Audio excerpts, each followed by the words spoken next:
Hello, everybody. I just want to check in. It's me, George JJ Flores. I recently joined a competition for an hour-long production, I guess race you would call it. Anyhow, I wanted to share my template with Ableton because I got quite a bit done within an hour, and I wanted to share how I did that. So I'll just jump right in. I'll start with my line one. It's an audio line. I have a utility with negative 16 dB setup. I have a compressor and an EQ. And what I did was right click here and I went down to the bottom where it says save as default audio track and I saved that. So every time I insert a new audio track, these appear automatically. So I have that set up for 1 through 9. And this is where I kind of manipulate my wave samples, my splice, underground sound, sample market, etc. Or if I get on my MIDI controller and I want to loop out something that I created, this is where I do all my looping and chopping and pasting and all that. Also, let's come down here. I have my vocals line set up. This is a little bit different. I like to use Nectar 3. Let's go to my plugins. Close the isotope or open it. Yeah, I have Nectar 3. And I like to use this because it kind of automatically sets the vocals where they need to be before you can do some minor twitching at the end. I am self-taught. I learned on YouTube. I didn't go to school. I've been a musician since I was in 4th grade. I sang in the choir. I played sax in 6th grade. I started DJing in 11th grade with my dad's cover band and my uncle's cover band, Touch of Class in Delano. I got into house music when I was 19 and I started partying.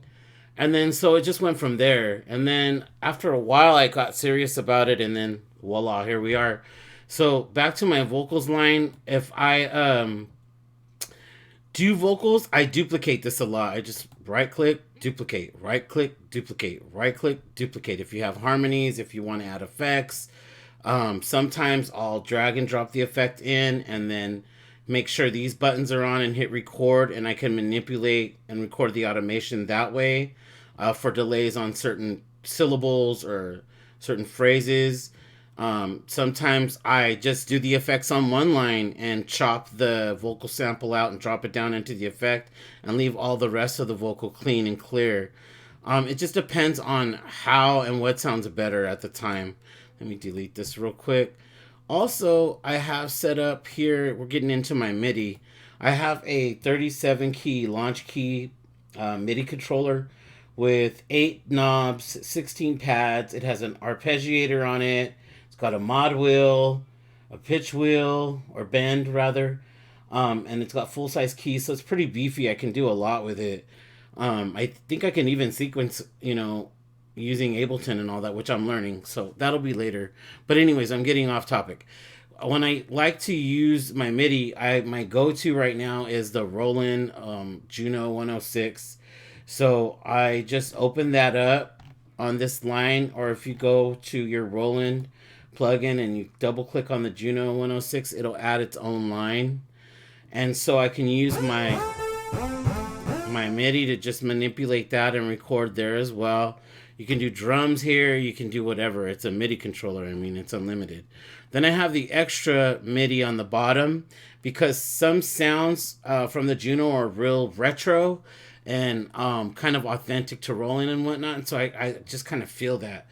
And the MIDI I use for everything else. You name it. So it's still the same controller. You could do your drums on your pads, whatever, whatnot. This is where I'll do that.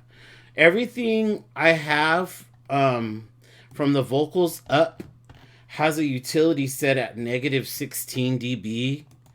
And then what I do is before I mix down, I scoot everything down to negative 12 on each individual line. What that does is bring everything with the combination of the utility and on the master line, the combination of the plus 6 dB. It will give you a couple of options. With the plus 6 dB, you can mix down to 0 dB.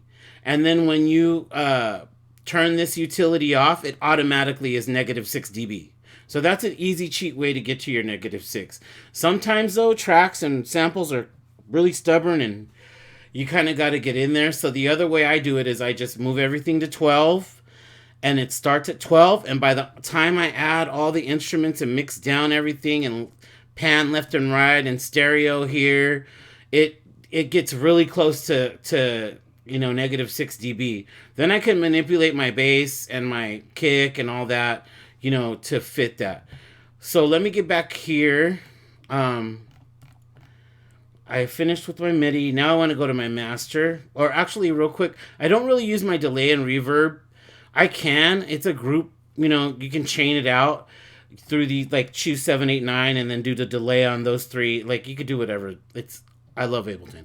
But anyways, I don't really do that because I want to stay in more control with the vocals. Vocals, I tend to use a lot more reverb or effect or delay, and I don't want the whole track to sound, muddy or like you're in a big hall or like it's a big event. I want it to sound really tight and bumpy and punchy. So I keep all these as mono and flat as possible. And then if I need to reverb anything individually, I can. And mainly it's my vocals. And that's for a lot of my hip hop or other genre stuff. Sometimes for the house music as well, but mainly more for the other genres when I'm doing that.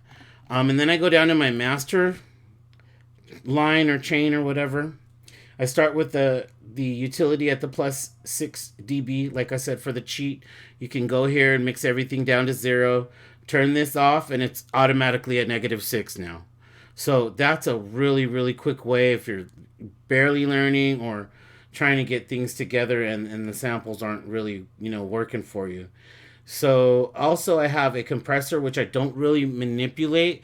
I kind of leave it there just in case I need to boost something or give an effect to a certain track or a certain type of track. Like if you're doing lo-fi or you want something to sound like you're on a cassette or you're in a hallway or singing on a street corner.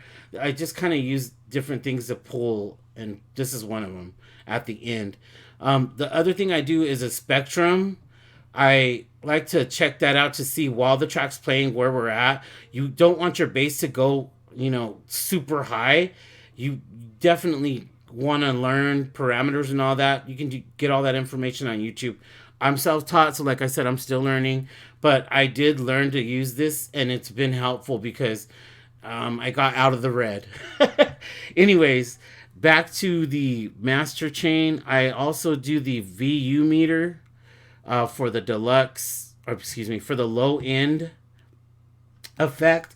It's a VS2 under Waves Factory. You can find the video on YouTube. But the VUMT deluxe meter, I just open it up, start with the kick, and get the kick at -3 dB, and then leave the kick on and add your bass line. And then the combination of those should get you adjust your bass line to get you to kiss 0 dB. And then you just mix everything else in accordingly. And for some reason, everything, your vocals, your chords, everything just seems to fit where it needs to fit. I don't know why. I just learned the trick online, so I follow that. And a good friend of mine, Diego Valle, helped me out with that as well. So shout out to Diego. Shout out to Sean, because they kind of helped me boost up my producing skills this past year, and I really appreciate that. Also, I added the Abbey Roads Studio 3. So I open it up. It's got my camera hooked up. If I move my head, it moves my head. I use this after I mix down to check and see if my vocals are too soft or too loud, if the bass is too heavy. But someone mentioned to me that you need to turn it off.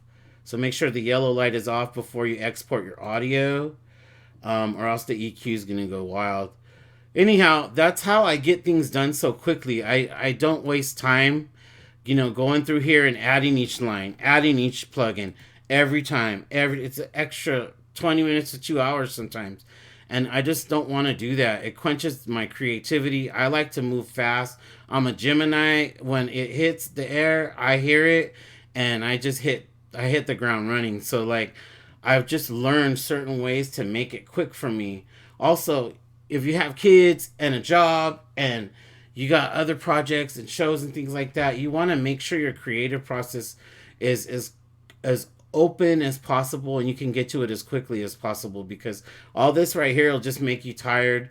By the time you get done setting it all up, you're going to forget about the sounds you had in your head or the sample that had inspired you to start the track in the first place. So I don't do that anymore. I kind of just got out of that rut and just get to work.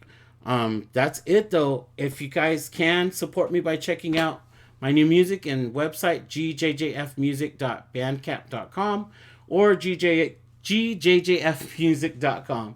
Thanks for checking out the video, guys. I really appreciate it. Have a good day.